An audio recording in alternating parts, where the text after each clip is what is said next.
Bismillahirrahmanirrahim. Assalamualaikum warahmatullahi wabarakatuh. Alhamdulillahilladzi bi ni'matihi tatimmu shalihat, wassalatu wassalamu ala sayyidis sadat wa ala alihi wa ashabihi ahli fadaili wal karamat. Subhanaka la ilma lana illa ma 'allamtana innaka antal alimul hakim.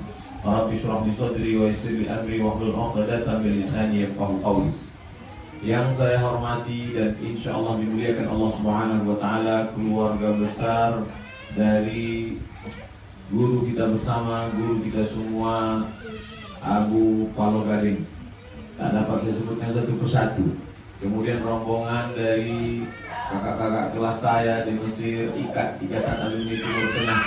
Kemudian bersama kita Adi Zahrul beserta rombongan. Hadirin hadirat, insya Allah semua kita ini dimuliakan Allah Subhanahu wa Ta'ala. Pada kesempatan ini ada beberapa hal yang ingin saya sampaikan. Yang pertama, mestinya saya datang ketika almarhum meninggal dunia.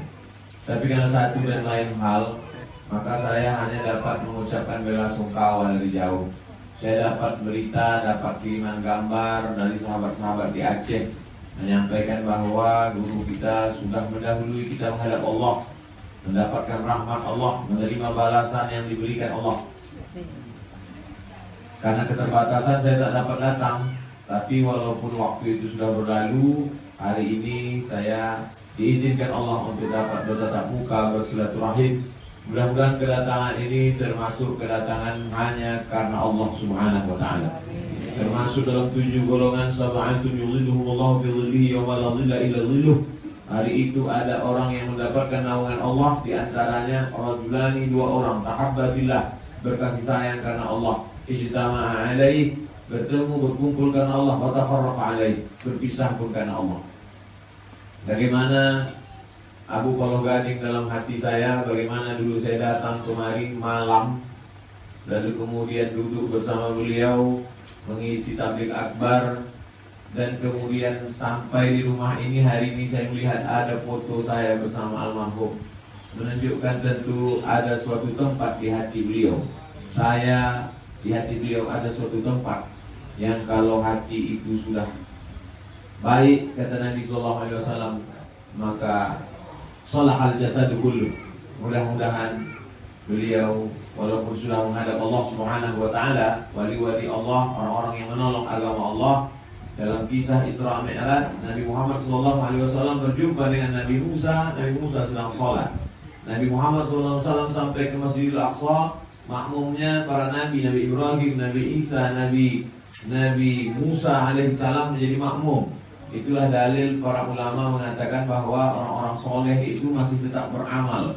Adapun hadis yang mengatakan inqata'a amaluhu, putus amalnya, yang putus itu adalah amal taklifi, amal yang wajib. Dia tidak lagi wajib sholat, dia tidak lagi wajib baca Quran, dia tidak lagi wajib berzikir. Adapun amal yang bukan taklifi, maka sesungguhnya mereka tetap beramal. Mudah-mudahan beliau masih mendoakan saya kepada Allah Subhanahu wa Ta'ala. Poin yang kedua, ketika Nabi Muhammad SAW meninggal dunia, Umar bin Khattab yang hafal Al-Quran itu pun kehilangan ayat. Dia cabut pedangnya. Siapa yang mengatakan bahwa Muhammad SAW sudah mati, maka aku akan pancung kepalanya. Lalu kemudian datanglah Abu Bakar Siddiq membacakan ayat wa ma Muhammadun illa rasul. Muhammad itu hanya seorang rasul. Qad khalat min qablihi rusul. Sebelumnya sudah ada rasul-rasul dan mereka meninggal dunia. Afa immata, kalau dia meninggal, au qutila, atau terbunuh, inqalabtum ala aqabikum, apakah kamu akan kembali pada agama kamu yang lama? Orang selevel Umar bin Khattab pun ketika pukulan as-sadmatul ula, pukulan pertama yang kuat itu datang, maka hilang ayatnya. Cinta mengalahkan hafalan. Di sini para ulama daya tempat mengkaji kitab-kitab kuning, turas. Tapi Abu Somad Al-Fakir datang untuk ikut berbelasungkawa walaupun sudah lama, namun hati manusia itu tidak dapat dihilangkan dengan waktu. Waktu tak berubah. Saya merasakan itu ketika almarhumah mak saya meninggal. Saya pikir dengan bergantinya hari, bulan, tahun, sakitnya akan hilang. Tapi sampai hari ini tidak hilang.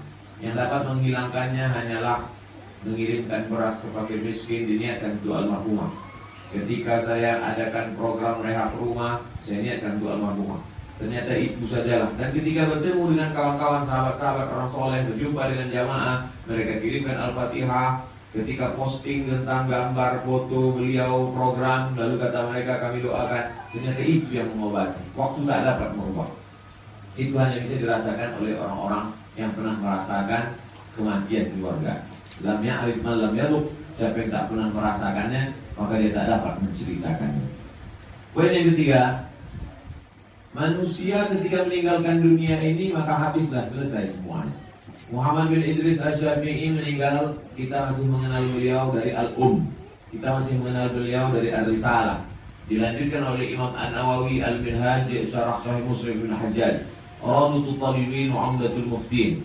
Lalu kemudian Al-Majmu' Syarah Muhadzab. Ada orang bisa dikenang dengan kitabnya, tapi pula ada orang yang bisa dikenang bagaimana meninggal dunia masih ada lembaga pendidikannya. Alhamdulillah, almarhum Abu Palo Gading, kita masih bisa datang kemari, masih ada keturunan beliau, masih ada zuriat anak cucu beliau, masih ada pondok, masih ada dayah, masih ada santri-santri. Maka ini sesungguhnya pelajaran bagi kami, khususnya Ikatan Alumni Timur Tengah, bahwa kita ke depan mesti mengikuti jejak Abu, supaya IKAT juga punya lembaga. Karena umur kita ini rata-rata juga udah 40 sekian. Kalau kita menghadap Allah SWT, ada yang untuk kita tinggalkan untuk nanggur Aceh Darussalam. Man sanna fil Islami sunnatan hasanatan, siapa yang membuat suatu tradisi yang baik, falahu ajruha, dia dapat pahalanya. Hari ini kami datang, terinspirasi kami dengan Abu, maka Abu mendapat 100% pahalanya. Min ghairi an yanqusa min ujurihim syai'un, pahala itu tak berkurang sedikit pun. Kedatangan kami mengambil inspirasi dari almarhum. Kedatangan kami mengambil pelajaran, walaupun beliau sudah menghadap Allah. Kami ambil pelajaran bukan dari tausiahnya, pelajaran bukan dari kata-kata yang keluar dari mulutnya, tapi ada pelajaran yang lebih berharga, mengambil pelajaran dari kehidupannya. Bagaimana dia mendidik anak-anaknya, bagaimana dia membangun dayah ini, bagaimana murid-muridnya tetap ada. Maka ini pelajaran penting, karena umur waktu batas yang sudah ditetapkan Allah, idza jaa ajaluhum la yastakhiruna sa'atan wa la yastaqdimun. Poin yang keempat, ada orang hidup mencoba mau menyatukan makhluk hidup, tidak bisa. Berapa banyak orang-orang kaya, pejabat membuat open house, tapi tak ada yang datang. Tapi almarhum sudah meninggal dunia, tapi makhluk yang hidup bisa berkumpul. Tengku Fadil Rahmi dari Senayan, Jakarta, Abdul Somad dari Bogor, dari Riau, bisa dikumpulkan oleh almarhum. Malu kita terkadang masih hidup, tapi tak bisa mengumpulkan orang hidup. Beliau sudah meninggal dunia, kita masih bertemu atas namanya, kita masih menyebut namanya. Apakah nama kita akan disebut orang? Berapa banyak orang yang masih hidup tapi tak dikenal kan? Ketika sedang bicara, si Anu masih hidup gak ya? Entah, tak tahu, entah. Coba kita cek di Google, masih hidup gak? Sering berapa kali kita membahas orang, pejabat, orang kaya, tapi almarhum sudah meninggal dunia. Dia bisa menyatukan kita. Yang kita ceritakan baik-baiknya saja. Uzkuru mahasina mautakum, sebutkanlah yang baik-baiknya saja. Yang terakhir, kedatangan ke sini tidak hanya datang ke rumah, tidak hanya bersilaturahim dengan keluarga beliau. Poin yang kelima, kami juga ingin berziarah ke makam beliau, mendoakan sebagaimana yang diajarkan Nabi. Kuntu nahaitukum an ziyaratil qubur. Dulu memang aku larang kalian ziarah, karena waktu itu ziarah hanya untuk sombong menyombong, angku bangga, hatta zurtumul maqabir. Dulu ziarah itu hanya untuk mengatakan memuji-muji, mengagungkan. Tapi kemudian ketika ziarah tadzkiratan lil maut, mengingat mati. Sesudah mengingat mati, turikul qulub, hati menjadi lembut. Setelah hati lembut, tudmi'ul ain, air mata menetes. Wa kafa bil mauti wa'idha, cukuplah kematian sebagai nasihat. Dan ziarah juga ungkapan terima kasih orang hidup kepada yang meninggal, dengan mengirimkan salam, dengan mengirimkan Al-Fatihah, dengan mengirimkan An-Nas, dengan mengirimkan Al-Ikhlas, Al-Mu'awwidhataini, dengan mengirimkan tahlil. Maka itu semua adalah man lam yashkurin nas lam yashkurillah. Siapa yang tak pandai berterima kasih kepada manusia, sesungguhnya dia tidak bersyukur kepada Allah Subhanahu wa ta'ala. Itulah yang dapat saya sampaikan pada kesempatan yang baik dan mulia ini. Ada yang tidak berkenan di hati, tutur kata menyinggung perasaan, kurang adab, kurang sopan santun, saya Al-Fakir Abdul Somad memohon maaf kepada seluruh keluarga, sahabat, jamaah, murid-murid dari Abu Palu Gading. Mudah-mudahan pertemuan kita ini menambah umur dan memberikan berkah usia. Man ahabba ibu